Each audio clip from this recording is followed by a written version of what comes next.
మహానాడు ఏర్పాట్లు అయ్యి ఎలా జరుగుతున్నాయి? మహానాడు అత్యద్భుతంగా జరుగుతుంది. సుదీర్ఘమైనటువంటి రాజశేఖర రెడ్డి బతికుండగా ఇది నా అడ్డ అని చెప్పేసి భావించేటువంటి ప్రాంతం.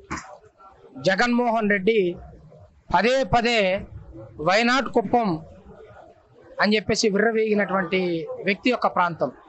అటువంటి సందర్భంలో కూటమి ప్రభుత్వం ఏర్పాటైన తర్వాత తెలుగుదేశం పార్టీ జాతీయ ప్రధాన కార్యదర్శి లోకేష్ గారి ఆదేశాల మేరకు తన ఆలోచన విధానంలో నుంచి పుట్టినటువంటి ఒక నిప్పు కనుక ఆలోచనే ఈ రోజున కడపలో ఎందుకు మనం మహానాడు జరపకూడదు అనేటువంటి నినాదం. దాంతో మాలాంటి యువకులను కూడా కొంతమంది ఏర్పాట్లు ఎలా జరుగుతాయో, ప్రజలు బ్రహ్మరథం పడతారా అని చెప్పేసి భావించినటువంటి తరుణంలో ఏదైతే 42 సంవత్సరాల తెలుగుదేశం పార్టీ పుట్టిన తర్వాత కని విని ఎరగని రీతిలో మరి కడప జిల్లాలో విపరీతమైనటువంటి రెస్పాన్స్ వచ్చింది. నిన్న చూస్తే 27,000 నుంచి 28,000 ఓన్లీ ప్రతినిధులే దాదాపుగా 30,000 దగ్గరగా వచ్చారు. అంటే రేపు జరగబోయేటువంటి బహిరంగ సభకి దీన్ని బట్టి అర్థమవుతా ఉంది ఎలా జరగబోతా ఉందో. ఈ రోజు కానీ నిన్న కానీ కనీ విని ఎరగని రీతిలో కడపలో ఇంత పెద్ద కార్యక్రమం జరిగింది. కాబట్టి భవిష్యత్తులో వైఎస్ఆర్సీపీ పార్టీ నాయకులకి హెచ్చరించేది ఒకటే, ఏది ఎవరికి శాశ్వతం కాదు. ప్రజలకు సేవ చేస్తే ప్రజలు ఆదరిస్తారు తిరిగి.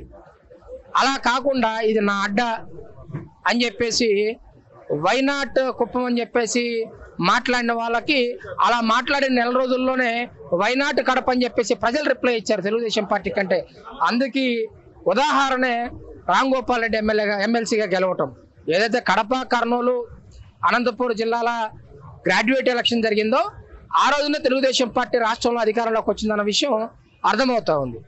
ఈ రోజు నేను తెలిసిందేనంటే రాష్ట్ర వ్యాప్తంగా ఎవరైనా సరే ప్రజలకు అందుబాటులో ఉండి ప్రజలకు సేవ చేస్తే, రాష్ట్ర ప్రజలకు అభివృద్ధి చేస్తే, సంక్షేమం ఇస్తే, ప్రాంతాలకి, మతాలకి, కులాలకి అన్నిటికీ అతీతంగా మన వైపు ప్రజలు ఉంటారని చెప్పేసి కడప మహానాడు రాష్ట్రం మొత్తానికి అన్ని పార్టీల వరకు ఒక మెసేజ్ ఇచ్చింది. అలాగే కూటమి ఏర్పాటు జరిగిన తర్వాత అభివృద్ధి వైపు దూసుకెళ్తుందని చెప్పి అమరావతి రాజధాని నిర్మాణం కూడా పూర్తవుతుంది, ఓ పక్కన పోలవరం పూర్తవుతుంది, ఓ పక్కన ఇలాగే సంక్షేమ పథకాలు కూడా తీసుకెళ్తున్నారు. దీన్ని మీరు ఏ ఉద్దేశం?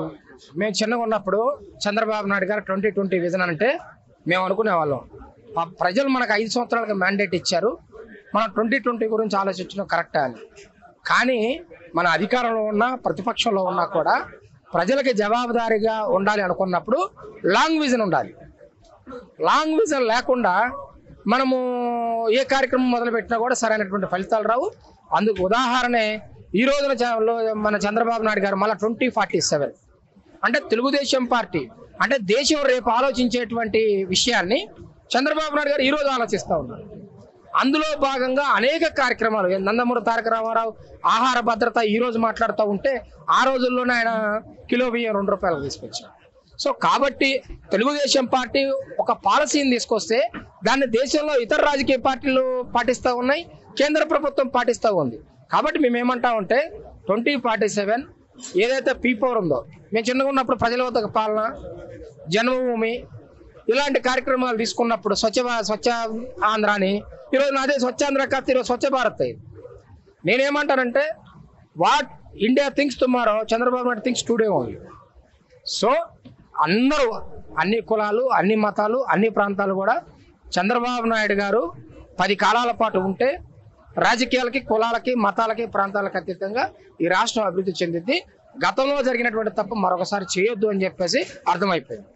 అలాగే లోకేష్ గారిని ఎలా చూస్తున్నారు? Is definitely successful leader. నియోజకవర్గాలు లోకేష్ గారు పోటీ చేస్తుంటే ఎవరైనా వద్దంటారా?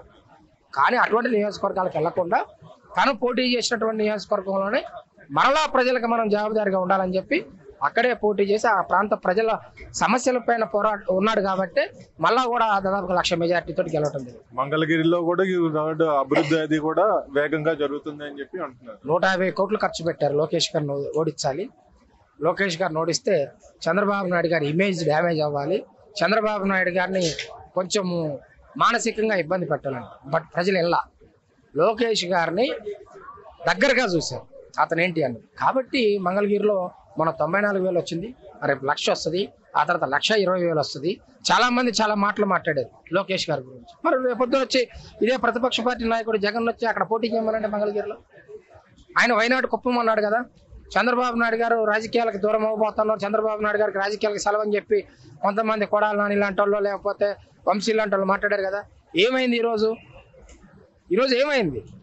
కాబట్టి రేపు ఖచ్చితంగా కడప మున్సిపాలిటీని కైవసం చేసుకున్నాం. రేపు పొద్దున వైనాడు పులివెందులని మేము మాట్లాడడం అట్లా, కానీ ప్రజల మనల్ని మొత్తం 1001% రేపు వచ్చే ఎన్నికల్లో కడప సీట్ను కూడా మేము గెలవబోతాం.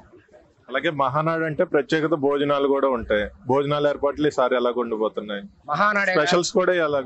మహానాడే కాదండి, అసలు తెలుగుదేశం పార్టీ కార్యకర్తలు కానీ ప్రజలకు కానీ ఏ అవసరం వచ్చినా కూడా ఈరోజు ఒక మహానాడు కాదు, పార్టీ ఆఫీస్కి రండి. ప్రతిరోజు వచ్చేటువంటి కార్యకర్తలకి నిరంతరం మంచినీళ్ళు కానీ, టీ కానీ, స్నాక్స్ కానీ, భోజనాలు కానీ, ప్రతిపక్షంలో 10 సంవత్సరాలు 2004 నుంచి 2014 వరకు ఉండి ఆర్థిక పరమైనటువంటి తెలుగుదేశం పార్టీకి ఇబ్బందులు ఉన్న రోజు కూడా కార్యకర్త పార్టీ కార్యాలయానికి వస్తే భోజనం పెట్టిన పార్టీ తెలుగుదేశం పార్టీ. కాబట్టి ఇక్కడ మా అందరికి కూడా ఏంటంటే 3 రోజుల పాటు ఉదయం నుంచి సాయంత్రం వరకు కడుపు ఖాళీ అవుతా ఉంటే కడుపులోకి పోతా ఉంటుంది అనమాట. గుచ్చి అల్లుడు గినక అత్తగారింటికి పెళ్లి ఏదైనా తొలిసారి వస్తే ఎలా పెడతారో అలా పెడతారు. మీరు కూడా చూస్తూ ఉన్నారు.